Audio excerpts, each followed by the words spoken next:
So thank you everyone for coming here. Thank you for this space, Capital Factory. Thank you Intermediate guys for coming here and presenting. Thanks for asking us. Awesome. And if you don't mind, I'll just give a little update on what we're doing with the meetups the next month or two. Well, first of all, week and a half away. Who's going? All right. Actually, reaching out to not going. You should be. There's a couple parties during this time. They're up on the meetup page. It looks like they're full on there. It's just that you need to like go in there and click to Eventbrite and sign up, so they're not full. There is a party with Pantheon and New Relic, I guess, Wednesday night. Drupal week, and then 4 Kitchens lunch on Thursday. Yeah, we're a few months before. Okay. It's sold out. We might try to still get a ticket to office space on Tuesday night. Okay. Oh. Alright. So we keep updating on that. What if we know somebody? Sold out, Can we but get a it's ticket? Eventbrite still. Yeah. Yeah, I had it for Wi-Fi too.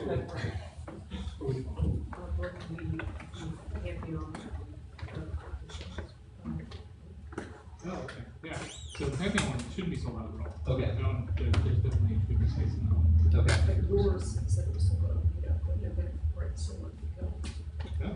Yeah, that's exactly what I was trying to say. Basically, the meetup will say that it's Just sold out, you but know. it's not. Maybe it is, I don't know. Check it, just go to Eventbrite, and then I'm sure that's where you're going to be signing up. And then we were, I guess, not going to have a meetup in June because of DrupalCon, but last month everyone was like, well, let's have a meetup, and it'll be like a DrupalCon recap. So we're going to do something along those lines next month. And then in July we have Nick from Commerce Guys. I'm not exactly sure what he's going to do, but he's going to do something. And then in August and September we still need to like work that out. Like Brandon, how we're going to consider doing something there. So keep that conversation open. We'll figure something out. And without further ado, Hey everybody, thanks for coming. My name is Campbell and we are Intermediate. Thanks Awesome Drupal Users Group for having us and inviting us.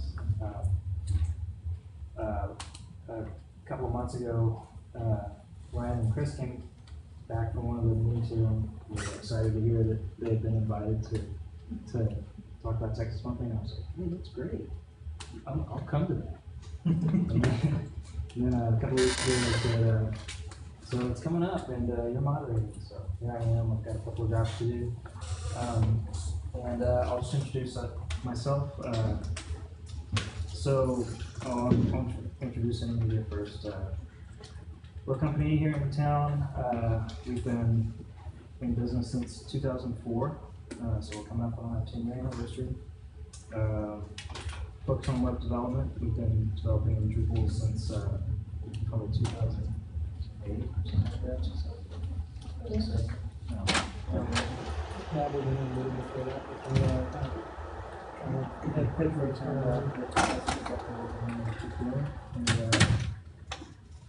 As for me, I wear a lot of hats there. I've been working there since 2007. Do kind of a mix of content strategy, site building, and project management. Working with the dev team there, kind of the Scrum Master and stuff. Ryan, you want to introduce yourself? I'm Ryan. I'm one of the senior developers. I've been there like 4 years, I guess.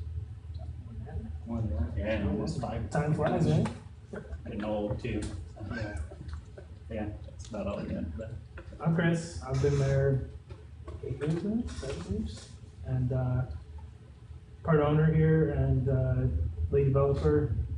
Ryan didn't tout his skills quite as much as he should have. He's the man for development. Together we've built some pretty crazy sites, and Texas Monthly is definitely one of them, and we're always proud to talk about it. And I'm glad you guys invited us here. Yeah, we're really grateful for the invitation. You know, and as this goes, I mean, we kind of have a generic outline. If anybody wants to take something and go off on a tangent and ask questions, just interrupt us, and and we'll go there with it. If we already kind of plan on talking about something, we'll let you know that's coming up or whatever. But yeah, we're definitely open to, let's keep this as casual as we can, and wherever you want to talk about it. Yeah. Okay, so we did the Texas Monthly project. Texas Monthly, I'm sure everybody's aware what Texas Monthly is. They've been chronicling life of Texas since 1973, doing politics, environment, industry, education topics, and long-form narrative nonfiction. They have a current circulation of over 300,000 and read by more than 2.5 million each month. 1 out of 7 Texas adults reads Texas Monthly. And they've had a website since 1995. They contacted us, through a partner, Foxtrot Bravo Alpha, which is a design and creative agency here in town. They brought us in to do the development on a total redesign, a new web publishing platform that they wanted to build in Drupal 7. Let's see.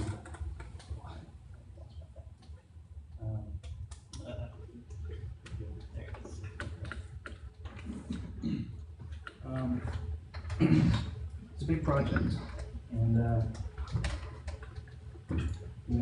where did we start? We started with a lot of years of content to migrate.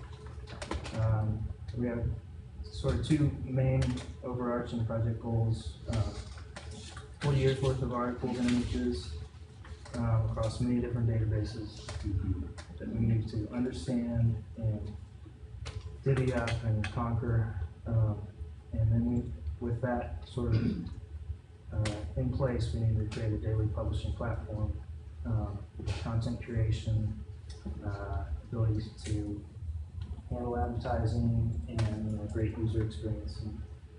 The user experience was really being driven by FBA, which Foxtrot Bravo Alpha, and let's see, key user stories we needed to work on were content migration, publishing workflow, promotion to the homepage, lots of taxonomy, all kinds of different things. Yeah, this was like their big push into digital media, right? They had a bunch of aborted attempts in the past. They've had like a half a dozen other websites, and they decided this is time for us to polish our stuff, have like one digital presence.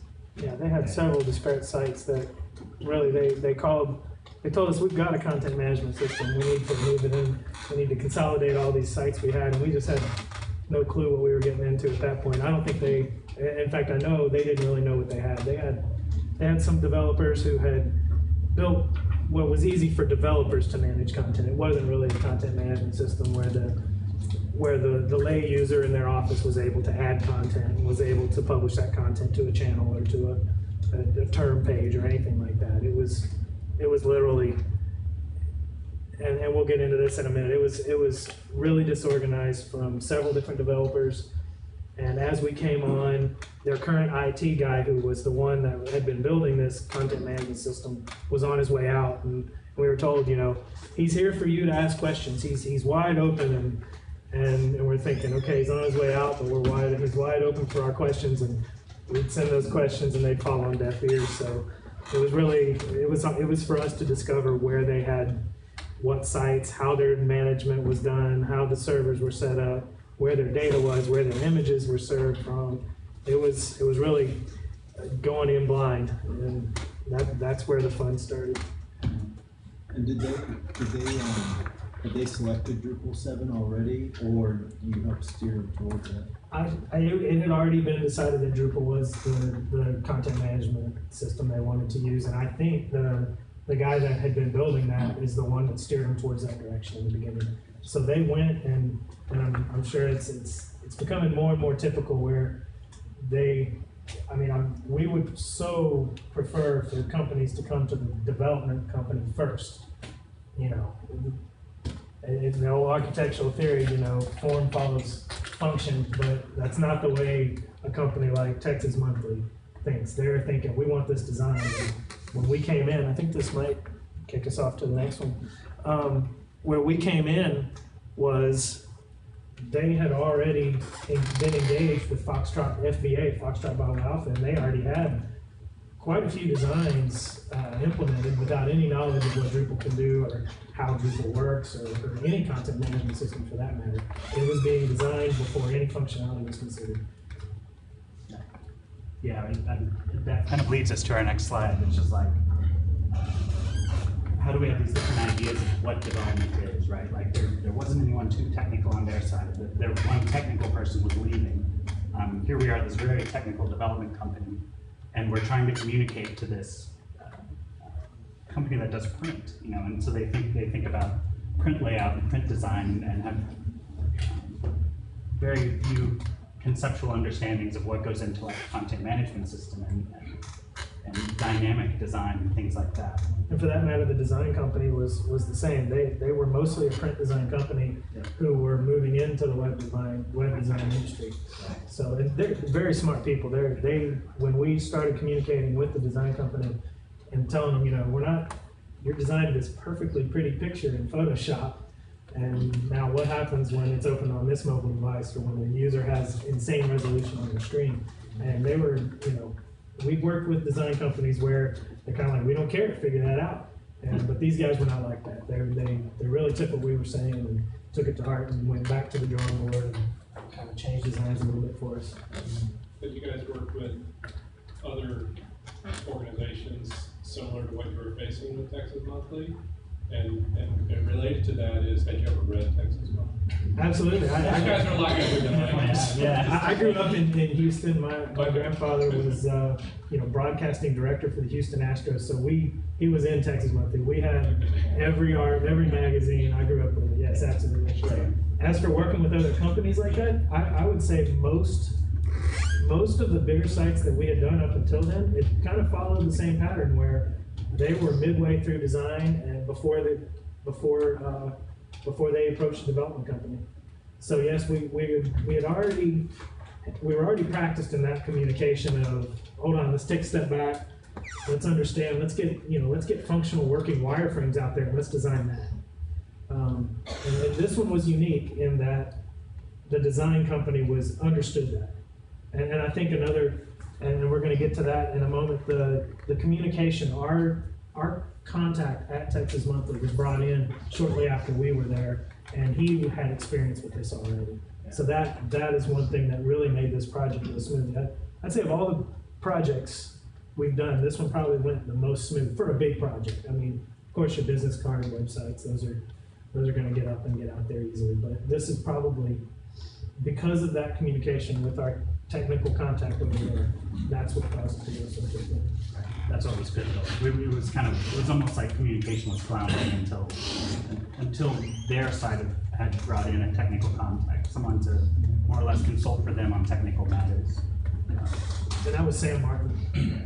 We're still working with him over there. This project's still going. We're still adding stuff. We're still going, and he's like you said, it's pivotal. I don't think it would have made its launch date had he not come on. Yeah, he's the director of digital strategy. And we're talking about the stakeholders right now, and Sam Martin's ability to sort of talk to all of them with experience, and sort of a calm attitude, because you're dealing with the business side, which is concerned with audience development and marketing, and they have specific objectives that are influencing their input. And the designers definitely just want to make everything look incredible. And then the Texas Monthly editors probably have the most say, but they're also the busiest people because they're putting out, the magazine every month. It was a huge communication challenge that really turned once Sam kind of got brought in. He was kind of hired after we got hired. Yeah, it was a good month because we were really stressing until he came in. It was everything we said was falling on deaf ears over there. The designers were saying, hey, we're being paid to design this complete website without regard for a deadline on how long it can be built. The marketing team was feeding them all this stuff they wanted. We want to be able to push A/B testing on every single part of this website. We want every newsletter promoted on every single channel. But we still, this deadline, and that's what we talked about, the deadline for this was their 40th anniversary. And, you know, that wasn't moving. And they wanted this launched in some capacity, well, in full capacity for their 40th anniversary. Which was February 2013. Yeah. Yeah, they were founded in 1973. And yeah, the other part of the communication there that's important is to mention Ethan Worrell, who's our founder of he's was sort of really the UX guy, and the counterparts to Sam on that communication. They're kind of like co-product owners. Things started to flow. I'm going to talk about picture perfection. We wanted to talk about sort of the nature of working for a print magazine that really values attention to detail, very brand sensitive. Their print magazine first and forever. This digital thing was something they needed to do. They valued it, but they thought about it in a different way than most people would start out. They really stressed it as a compliment to their print. They never looked at this as something that's going to take over their print subscription. They never looked at it as even something that was on the same level. This was only a compliment. This was, we've got people who will need to access a better website than what we have. It really wasn't pushed as this is our company foremost. They're still a print magazine, and they insist that's what they'll always be. Another graphics class. Yeah, that traffic's going crazy with that lead. It's so crazy in a way to think that they're getting it from our perspective. It's so, it just doesn't make sense. But, you know. Well, yeah, and going into this, I mean, that's when we're told, oh, Texas Monthly needs a web presence or needs to improve their web presence, and we're thinking, okay, we're gonna build this. We're going into it as this is going to be the foremost Texas Monthly. This is when somebody says Texas Monthly, it's going to be their website. And they just kept stressing, no, this is a way to get people into the print. This is a compliment. People who are, and that's another thing we're going to talk about, people who are already subscribers, this website has to be open to them. There's a paywall built in where you're not paying on this website. You're a print subscriber. That's the way you get. And it's not in the Drupal database at all. Nothing on the subscription is in here. We have a third party that we have to hit with emails, with when they're logged in, and that was definitely one of the big challenges. And they weren't gonna, they're like, no, our users aren't signing up on this website. Our users sign up elsewhere. And when we say pixel perfection, that's really, it kind of goes in, I mean, it comes back to the form follows function. When we were building things, building out the certain parts of the website, different sections, we started kind of sending things over saying, hey, is this working how you want it to? And all we get back was like, well, what about the pixel margins here? What about we want the picture to be bigger. And we're like, hold on, slow down, did it work? That's what we want to know, is this working how you want to? We quickly realized that wasn't the way we needed to work with these guys. Everything we sent over there had to be pretty much as designed. And that's where we kind of intercepted this waterfall process that they'd started. It was, I mean, they were designing, and they were designing functionality and look and feel. And we had to figure out a way to wrangle them into understanding that your deadline is right here. I think we were brought in, what was it, July? Around then, we didn't start development until like September, and we were waiting until February. The deadline's been, yeah, that was crazy. So it really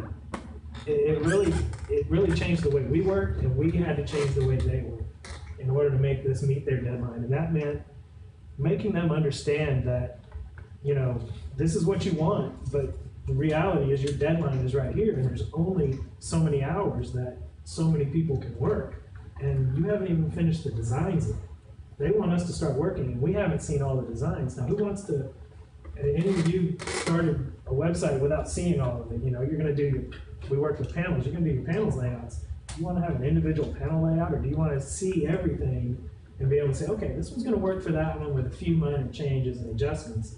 you want to make it as efficient as you can. So we're trying to make them understand that, and that's where Sam Martin really came in and was able to explain this to them, and we started working on this backlog of items and getting hours applied or points and hours applied to these stories that we're getting in there.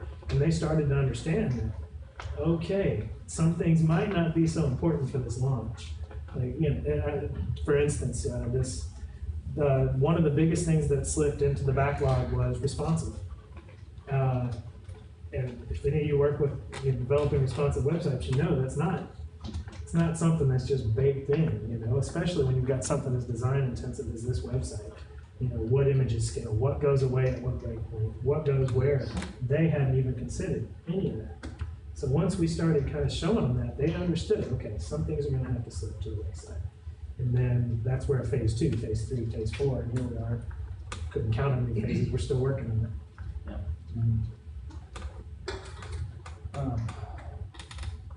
Yeah, so just a large education challenge there, trying to get them into sort of an agile mindset, trying to get a backlog created that we can start working on and shipping into sprints. I think we should probably keep going, Migration, that's where we need to start. We never really, we had to do it from the beginning, the middle, until the end. Yeah, we were migrating all the way up until, I'd say, hours before launch. Yep. All those desperate installations and all those legacy sites had all of their issues, all of their articles going back to the 70s, all on different databases, all on different schemas, Weren't there like 40 No, I think 37 databases that we ended up, and I'd say 50% of them, nobody we were communicating knew anything about. We'd be wandering through and we'd just find another server that was linked to from this one, and holy cow, we've got another site over here, and we'd bring that up and we'd send it to them, and they'd say, oh yeah, we forgot about that site. That's linked to from the TM barbecue site. We need to make sure that's brought over too. We're just going to incorporate that into what y'all are working on. Here we go. And your deadline's what? That's what we had to keep saying. Yeah. Meanwhile, we're building this new Drupal site. Our content types are changing, our schemas are going through some adjustment, and so we have to continually keep remapping those migrations from all these databases to this. And I tell you, that couldn't happen without the migration module. I don't know if any of you used it. If you haven't, it's a godsend. And in that, you've got the deltas. The problem is it's not consistent on our side. We're changing the way content types work because different requirements are still coming down. We're still getting designs. But it went pretty smooth, and more than I thought. I think, development servers that we were working on, definitely when you're totally wiping and replacing data, take a big hit. So we were having to figure out unique ways to be able to keep working with the knowledge of what's about to change out from underneath us, and then bringing that data in and flipping the switch. Now everybody's developing over here. Now everybody's, staging's over here. It was fun. It was definitely some good hurdles to figure out. Yeah, that migration took hours, I think. Oh yeah, definitely. Run most of the day. But we were able to kind of get started on that while in parallel we were doing design process and features, kind of like sussing out some details. So how many articles were there? Articles? Yeah. Oh, I couldn't even Nodes. tell you how many articles. Issues? Nodes. When you brought it in, how many nodes did you bring? Oh man, we should have that. Yeah, that'd be a good one to look up. We'll get those looking that up. That's One of the newest stories, body class, page note 57579, yeah. 57,000 something. Is that right? Yeah, Would not that be surprising. Yeah, I wouldn't be surprised, and it nodes. That was kind of the simple part. When we figured out that they were storing images all over different servers, some being served up from a CDN, some not. That's where the fun really came in there, getting all that stuff moved over to where one consolidated spot, and then again that came back to us, and we'll talk about that later when we moved from where it was originally hosted when we launched over to Pantheon. I don't know if anybody's done migrate into Pantheon. That's with the file system. That's no fun. That was a good week and a half in and of itself. Just the files, just these images that are associated. And talk about how we used video Oh, that definitely comes in. Views bulk operations. If you haven't used it, look it up. It's a good friend to any developer, because while we're doing this migrate, getting things exactly right on every migrate isn't going to happen. So it's going to have to happen. But what really helped us was views bulk operations. You've got a good site builder like Campbell or Ethan who knows their way around and is able to set these views up. They're able to massage that data after it's in there. Meanwhile, we're working on this next database we found. And then, so that really helped, like just changing statuses, changing locations, changing just the way data is structured. That views bulk operation really comes in handy. My local had over 55,000, so yeah, that number's pretty accurate. So migration leads into information architecture decisions. And we were able to take most of what we needed from one content type, the story content type. The story. Yeah. With a lot of taxonomy going on, a lot of promotion tools on it. We have on stories, we have. Just bring up the site and show the channels. The site. They started, the designers kind of were, but when we got there, the designers had already started this information architecture, how they wanted to organize their stories that they already had. And it kind of went along with their print history. And those channels being, scroll up to the top there? Sure. Being politics, food, travel, culture, and then there were actually a couple others that were consolidated into those. And then we've got Texanica, which became actually the taxonomy, the terms. At first glance, we thought, oh, that's easy. We got a politics taxonomy. We've just got these as a term. Once we started figuring out how they wanted to promote data or promote stories to these channels, it ends up homepage is a channel, politics is a channel, food and travel and culture are these channels. Not a taxonomy, they're really just panels we ended up using, the draggable views, so that at the end user would be able to promote any story from historical articles to the straight to web content that they're building when we started building this and after launch, so that they could promote a story to multiple channels. So you can have a story that they did back in 85, and it becomes more relevant now. Like, I don't know how many meetings we were in. Every single meeting with these guys, something about Willie Nelson came up. And half the time, and it was like, well, what are we going to do when Willie dies? And half the time, we're like, hey, shh, don't talk about Willie dying. Or when Willie's next birthday, whichever comes first. And that also comes into server optimization. Willie, if Willie farts, man, this site goes off the hook. It is crazy. So we really had to find a way for them to be able to do this promotion and then archive content for each channel. It was the hugest challenge that I think we had to come in, and it had to be easy for their editors to say, okay, I'm going to this story, I'm going to promote it to politics now, and then they can go to a panel view that I built for them for administration, where they can just drag these stories. Each panel layout had a draggable view in it, and they can just drag these stories and refresh the page, and there it was. They demanded a lot of flexibility. Like that slideshow, next week it might not be there. Like it's an option that they can add or remove.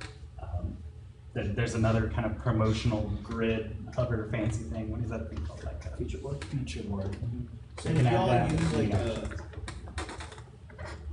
look at other magazines or whatever as sort of like a model, or you're just making it flexible for whatever. We just listened to how they wanted to organize their content, and actually it ended up being more simple than it started out. We were like, oh man, we're gonna have like 30 different panel templates, because they need to be able to either have this slideshow, and these are just promoted stories to the politics slideshow, or they wanted this thing called a feature board, which ends up expanding full width here, or they wanted to be able to have, I think it's a list, and it would just show different articles in a story, or in a group of stories, associated stories, and they wanted to be able to do that all at the top of this politics channel.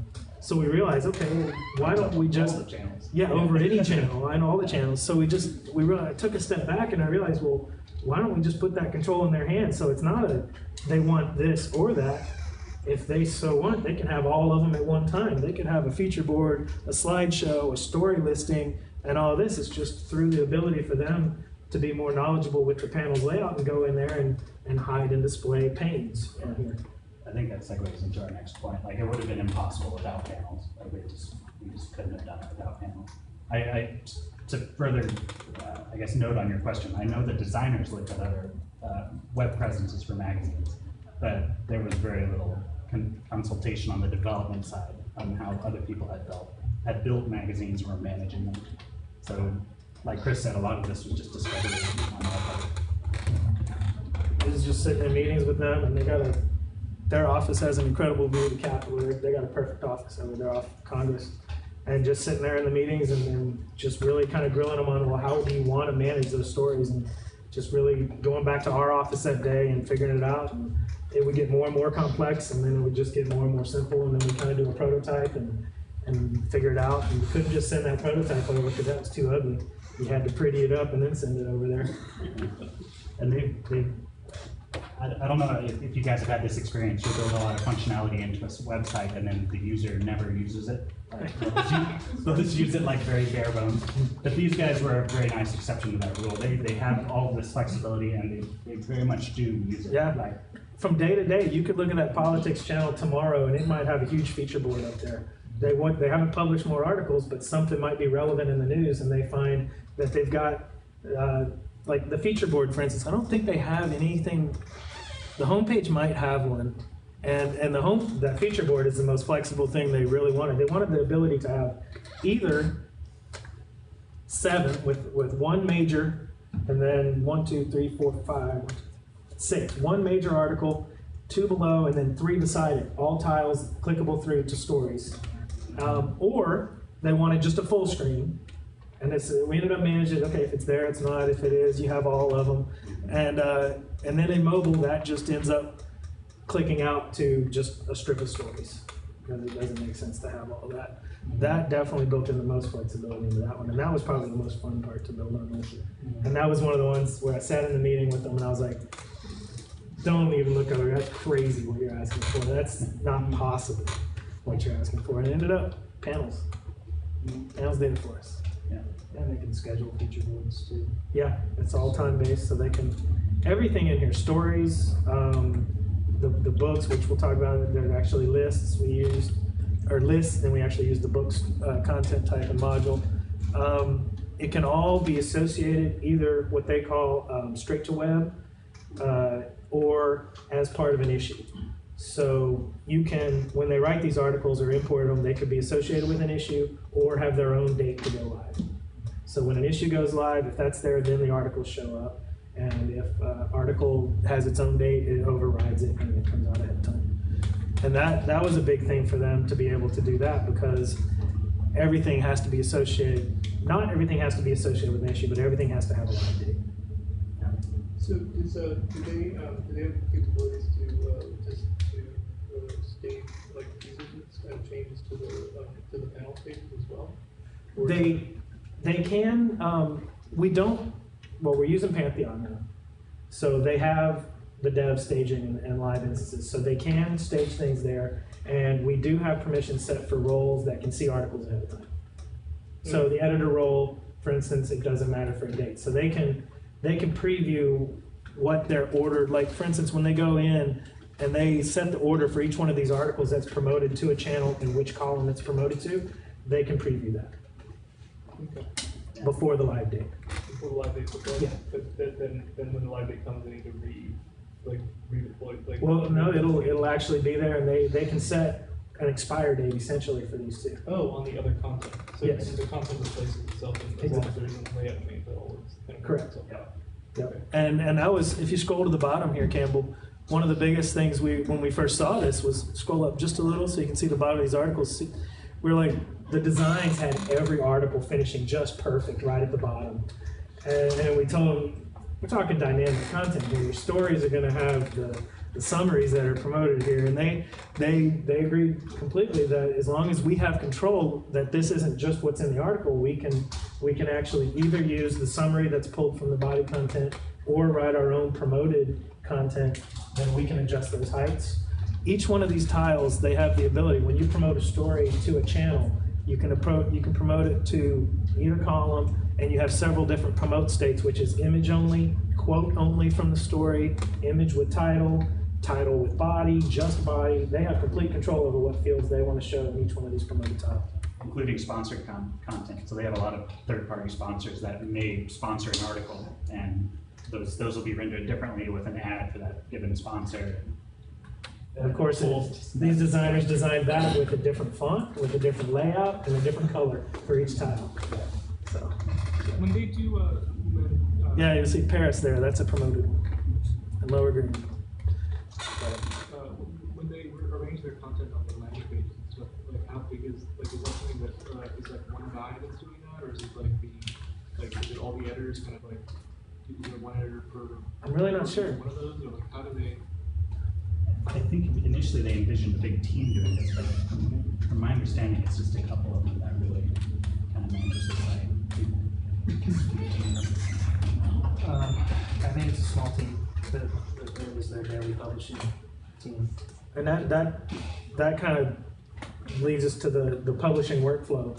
Man, we got this. We had this incredibly deep publishing workflow. You know, it went from a visiting author or author to an editor to somebody who would approve it, and we asked them, what are all your roles around here? And then when they got in there and started playing with that publishing workflow, they quickly realized that the same person was having to do quite a bit of that. So that's an example of why it was good to do this agile process. Is like what they thought they needed in the beginning certainly wasn't what they needed in the end. And I think it's been reduced down to almost just revisions right now. And because it's such a small team that actually manages the web content. Right. Yeah, we initially had a custom version of workbench moderation. Like we had written an extension to that allowed an editor to go in and review articles before they were actually published. So it was bouncing back and forth from roles. So someone could write the article and then it would go to an editor for review and he could approve that and then it would be published. But yeah, Well, like Chris said, I think that what we ran into, the problem first with that was an editor takes over and says, oh, misspelling, we're going to change this and that. Now that editor is the author. So we wrote a module, it's workbench moderation author, I think. We extended that to where you have a click of a button that says maintain author. So it keeps the original authors. So for each of those columns of content there, do they have to pick which column? When you go into the story, you can pick promote to channel. And then when you get that, you get the options. You know, which one do you want? Left, right, middle. And then after that, they have a management page where they can just drag those articles up and down. Cool. So Is that draggable views? I use draggable views for that. Yeah. I'm wondering how complicated your hierarchy of permissions for content manager and content this guy. That Well, guy. it started sounds out like pretty very confusing because you got so many different. Yeah, it started out really complex, but really they've reduced it. They realized, you know, thanks, we thought we needed all this, but really it's much more simple than they thought. It's one role handling most of They don't it. need that many people to have access. No. Yeah, and again, it's one of those, it's just like they were designing the site. They wanted all this when they started, but they realized if we're going to meet this deadline, really what we need is this. And that process, that editing workflow is definitely morphed over the time.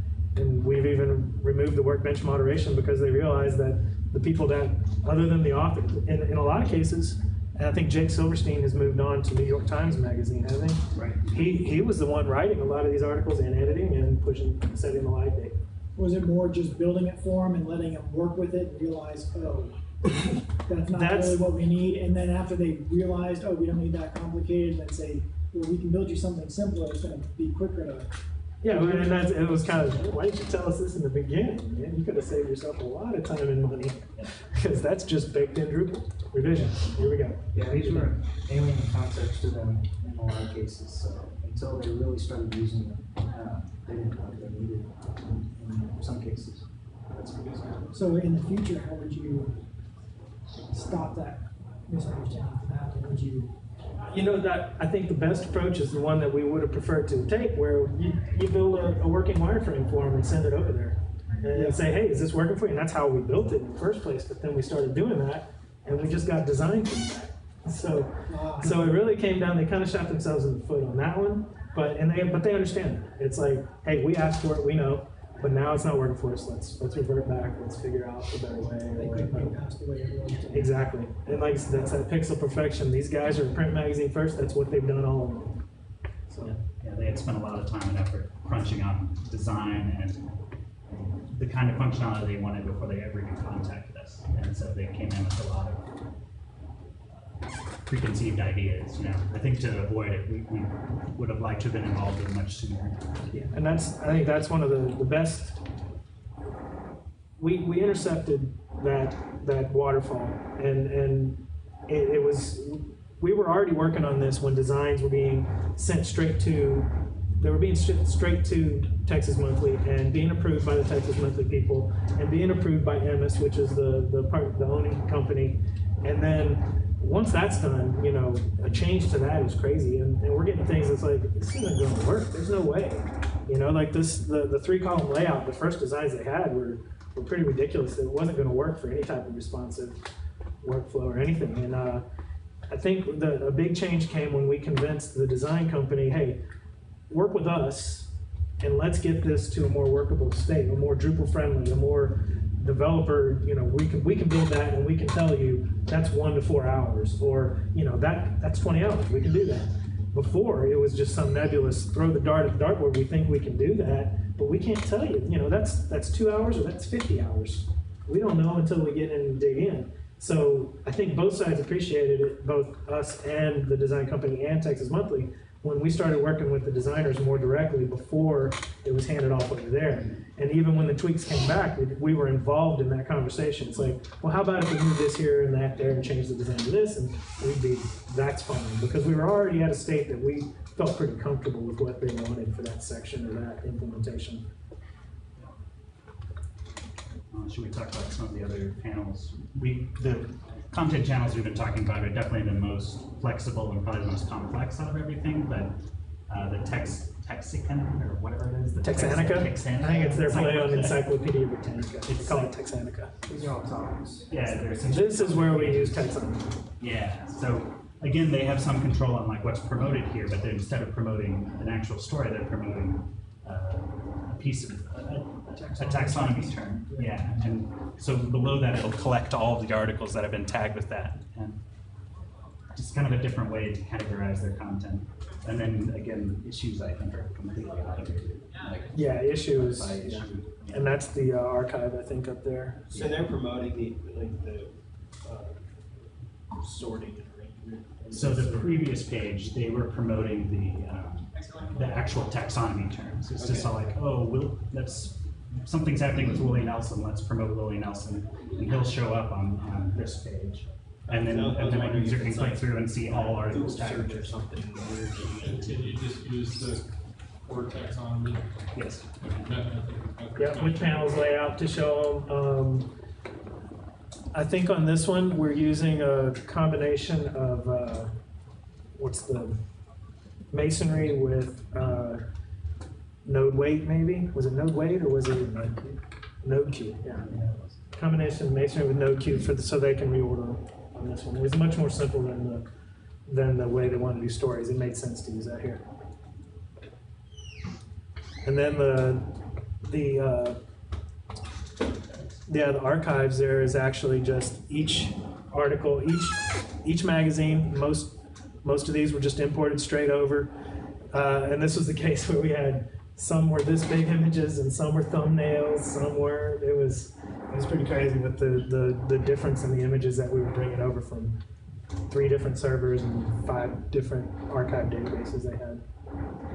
What were you going to say about lists and books and? Okay. Is that on the next? Yeah, they have a list content type that they had a request to be able to put like America's or Texas's best burgers, and 28 George Strait albums. So, okay, but we don't just want to do that. We want to be able to. We need them to be ordinal. But wait a minute. We don't want these. These are just the good drives, and we want to say these are the 50 best. They're not, this is the best and this is the worst of the 50. So we really had to build in the flexibility for them to say, this is an ordered, this one's unordered, so they can have the 50 best drives. So they didn't really want to say this is the best drive, this is the worst drive. No, these are just 50 good drives, and they're in really any order. But these are, this is the voted best. This is the best one he had. This is the second best one. The way we handled that was the vote content type. I pretty much hijacked the heck out of that one, so that we'd be able to do the pagination with the advertising. They can target advertising for each page, each part of these lists. Advertising was, I mean, marketing really wanted to be in control of targeted advertising for every part of every bit of the site. Wow, you're skinny, aren't you? Should we talk about the magazine current issue, or how the magazines are structured? They're really just date. They can set which one's current issue. They can queue a current issue to go live at a certain date. And these are all the articles that are associated with the current issue. And it's really handled the same way as the archives. It fell into place. And taxonomy is features versus columns, those are terms, right? Yeah.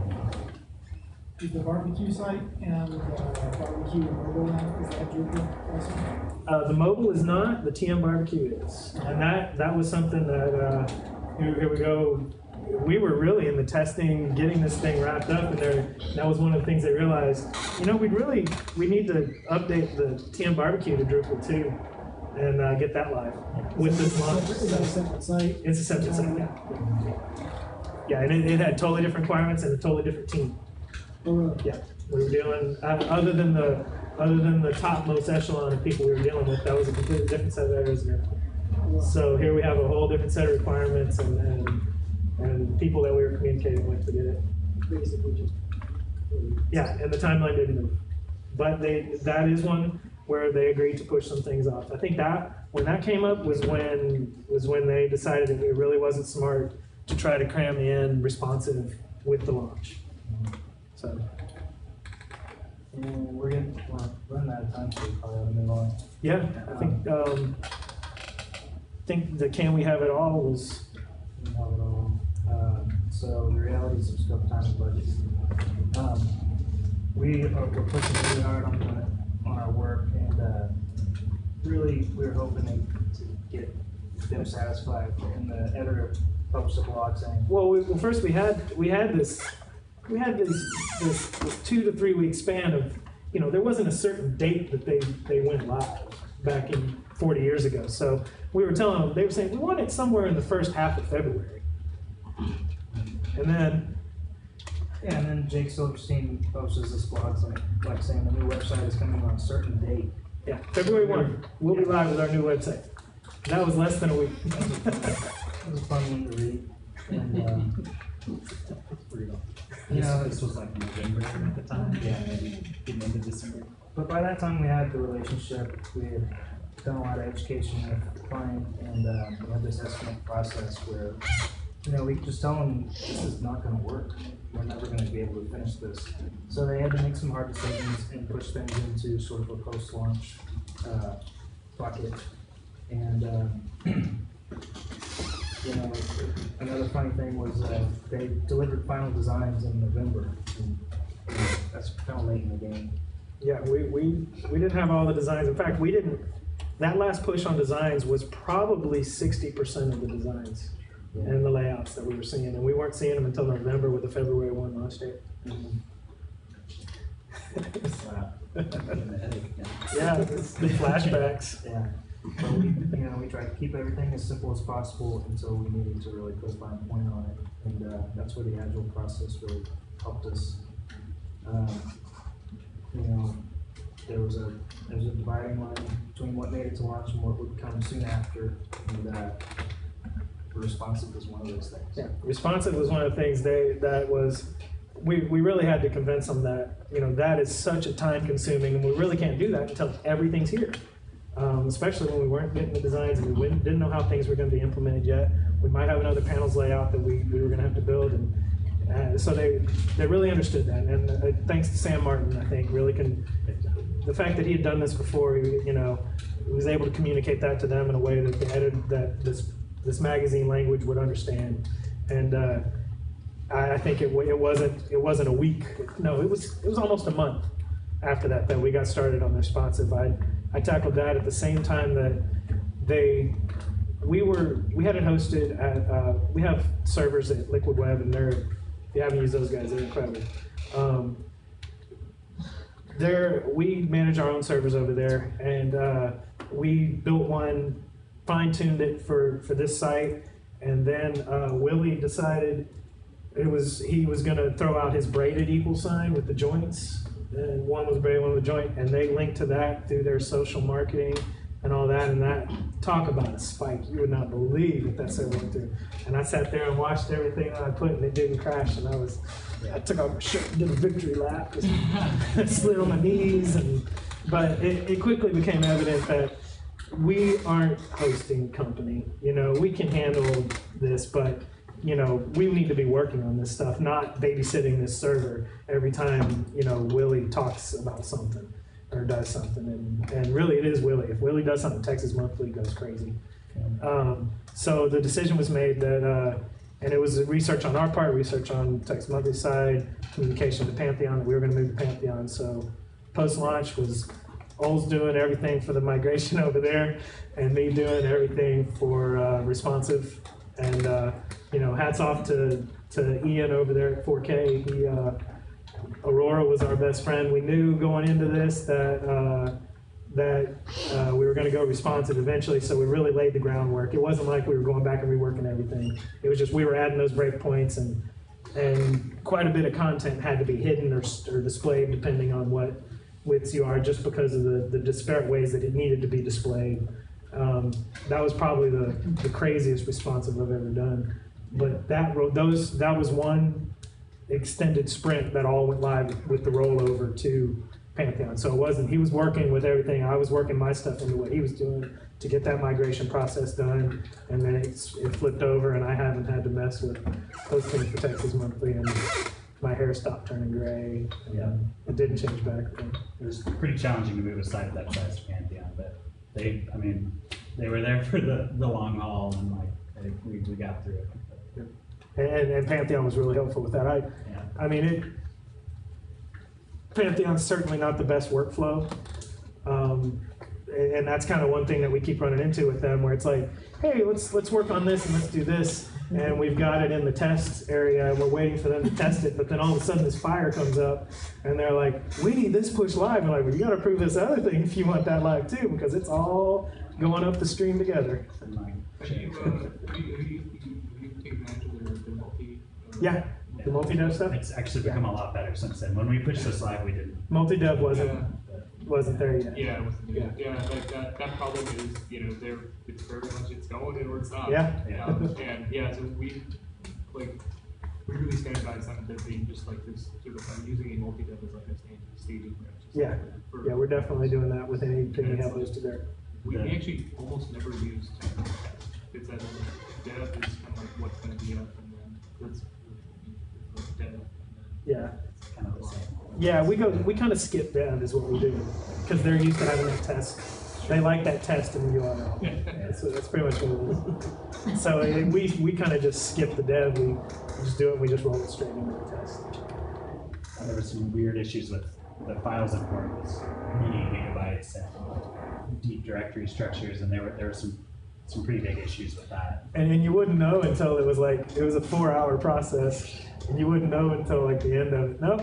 No, there's that fail. And you can't shell it. It's only SFTP and with like limited permissions, and so lots of phone calls and lots of talking to Andrew. But now that it's there, man, it's nice. It's pretty solid. They've been. I've got some. Back in January 2013, before they went live, 319,000 unique sessions, 230,000 users, 730,000 page views a month. April 2014, 5.6 million sessions, 3.8 million users, and 11.6 million page views, unique page views. So it's handling it for sure. And the site's doing what I think they wanted. Their marketing team is they really gave their marketing team the tools. That in conjunction with some of the third-party stuff they use in like Sail Through. I don't know if you've heard of that. It was new to us. It's essentially you'd think it's kind of just a way to feed their articles to people, but if you scroll down on an article, it, recommended for you, and then the other articles, but that drives their newsletter content. And it's actually unique content for users even for that. So it's not like it comes and crawls your site. When you go to a page, it lets them know if that person's logged in, it lets them know what user that is. If they have a newsletter, if they're on that politics newsletter, that politic newsletter is going to be kind of, we know you read this article, how about this article, and all this kind of stuff. Really, it's really giving their marketing team some powerful tools. So, how soon after the launch of the new site did you guys need to plan to that part? It's about a month, 2 months maybe. Pretty soon after. Yeah, it was right around the Drupal camp when we gave that talk. Yeah, we were in the process of doing that at Drupal camp last year. So I think it was a week after that. We were working on it that day. I do remember that. Many a days up at Black Star Door. Yeah, lots of that. I guess Palm Coast Data is kind of interesting. Like, Yeah, subscription. that's their Palm Coast Data is in Florida, and they are their subscription management, their print subscription management. So anytime anybody comes in, we have to know if they're a print subscriber or not when they're logged in. So we have to sync that data back and forth. So we've got a paywall integrated here where for the first month, they can flag an article as being behind a paywall, and that means that article is only available to print paid subscribers for that month. You get a teaser. If you're not, you can go ahead and log in. If not, it sends you over there, and then once you're redirected back as a logged in user, that article is completely, or as your print subscription's on the way, you get that article. So it's kind of a way for them to tease people with content to get their print magazine. And it's just another example of something we had to discover along the way. It wasn't part of the scope in the beginning, and that came along halfway. Yeah. And it's not a very robust API. Let's see, I mean, we've talked about a lot of things. There's some things we won't have time to talk about. Have we talked about newsletters? Newsletters, that's Horizon sell-through stuff. It's we haven't talked about the dining guide, which is dining guide's the big. That's our solar stuff in here. Solar, yeah. Where's that? That's in Food. It's kind of like a restaurant. Yeah, it's like a restaurant guide. It's got ratings, food, and they had an implementation of this already on their site. So if you just type Austin, for instance, in the search area. Yeah, it was a microsite that kind of came along after the fact. This is one of the things that got iceboxed and we ended up pushing after. We had a real simple implementation of this to go live, and then I'd say within 2 weeks after launch, this was their first.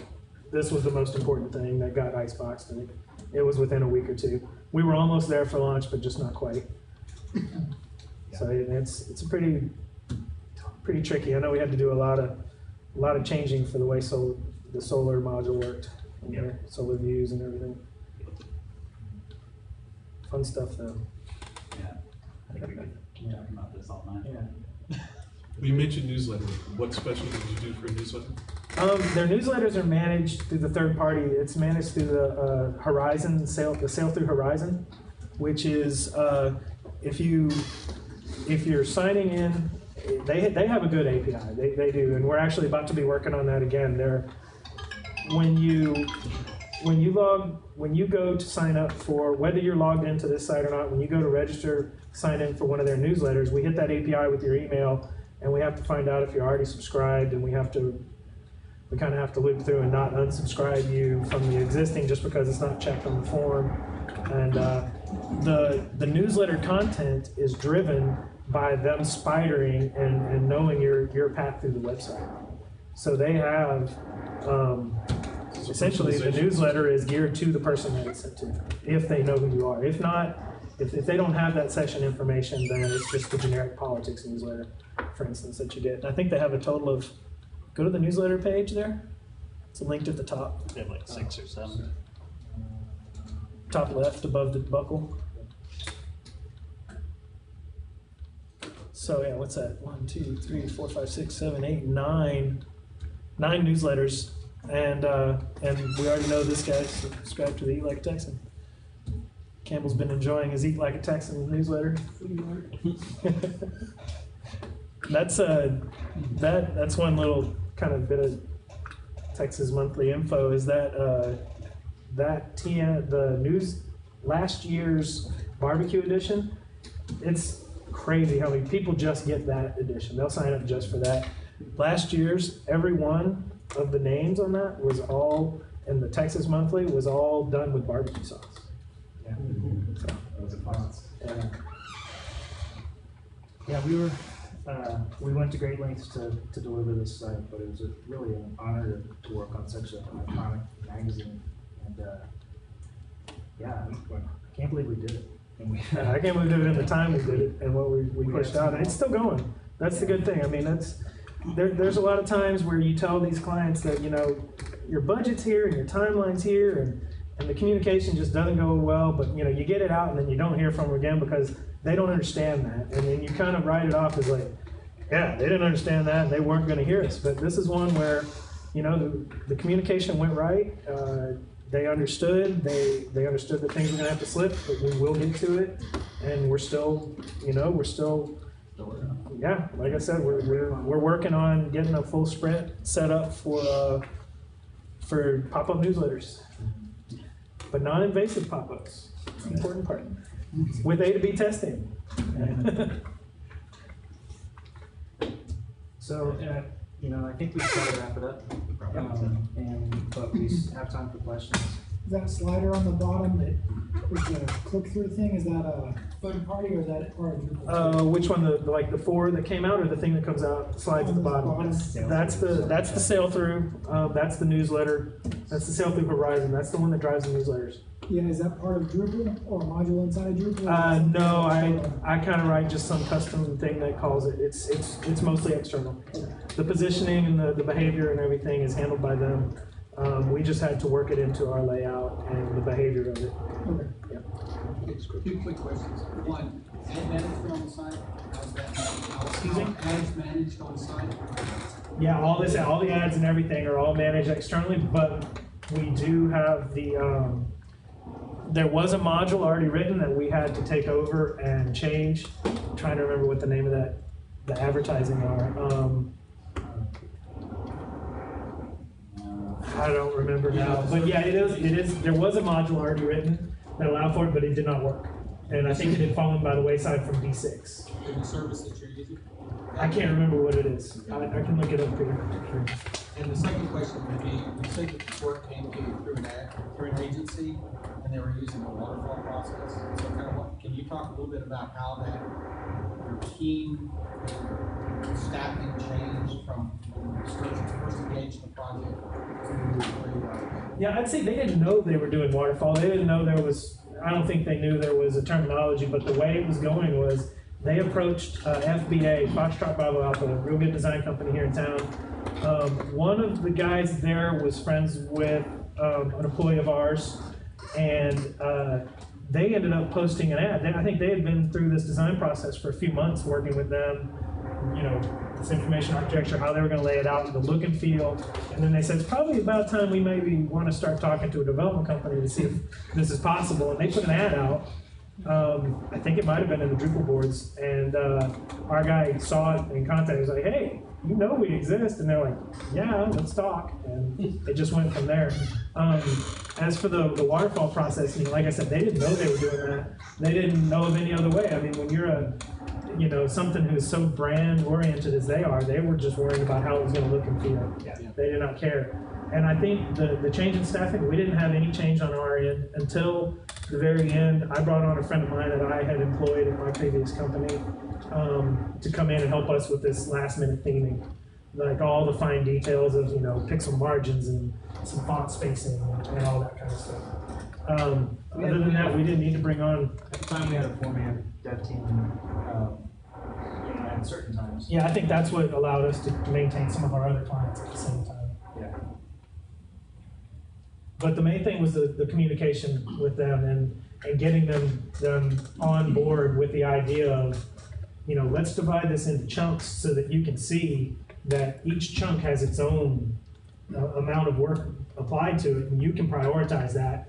Once they got on board with that, they really liked it because it allowed them to realize that, you know, our budget and their budget was from Emmis, who had a loss the year before, but Texas Monthly was one of their only few magazines who had profit. So they had a little bit of leverage in getting a little bit more, but their timeline wasn't moving and their budget didn't budge after that. So I think it was really the communication and bringing Sam on their end was probably the best thing they ever did. Yeah, there was a lot of education in Agile, like through the. What was wrapping their date? What was so firm on their date? I'm sorry? It was their 40th anniversary, and they wanted to time it with their issue about turning 40. Yeah. How'd you approach A/B testing, and to what level?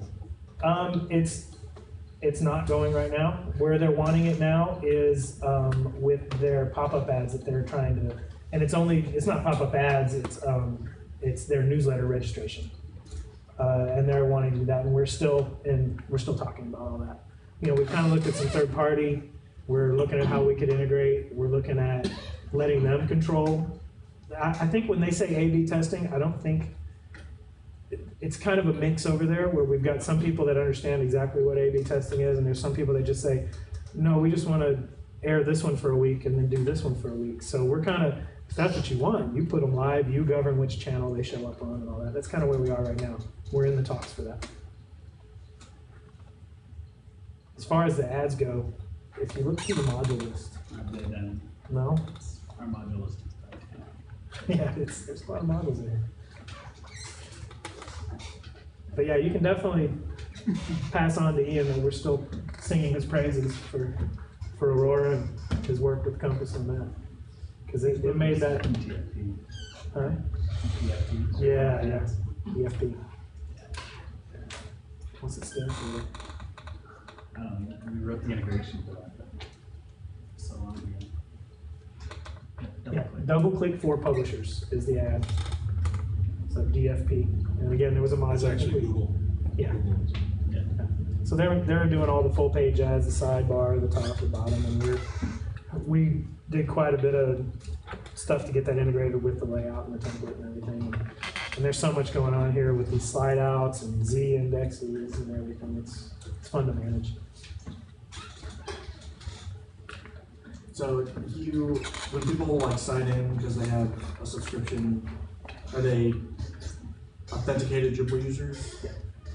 How do you cache authenticated users, so from cache pages or no? Mostly, yeah. Yeah, as far as, mostly the front end pages are cached. The only thing that probably isn't is their user management of themselves, of their own data. Yeah, really. And that's where they manage their newsletter subscription. Exactly. That's all we're concerned with, really, is newsletter subscription. And we also had to put some tracking in case maybe a pre-existing user was coming back and gets served like a newsletter request. Like we had to make sure we weren't overriding that user's existing newsletters. So like sniffing for the same email addresses, sniffing for the same kind of data. And that's the third-party API calls we would have to make. Because they can manage that there or on this site. So if they go over on that side, we have to sniff it and update over on this side. We have to figure out which one's updated most recent and go back and forth. But really, that's all the authentication is their ability to market their newsletters. There's no other functionality in here that I can think of. Yeah, paywall other than that, and that's if they're a subscribed user, they get certain articles that they decide should be getting with the teaser. When editors like rearrange the layouts or building layouts, do they do that on live or testing?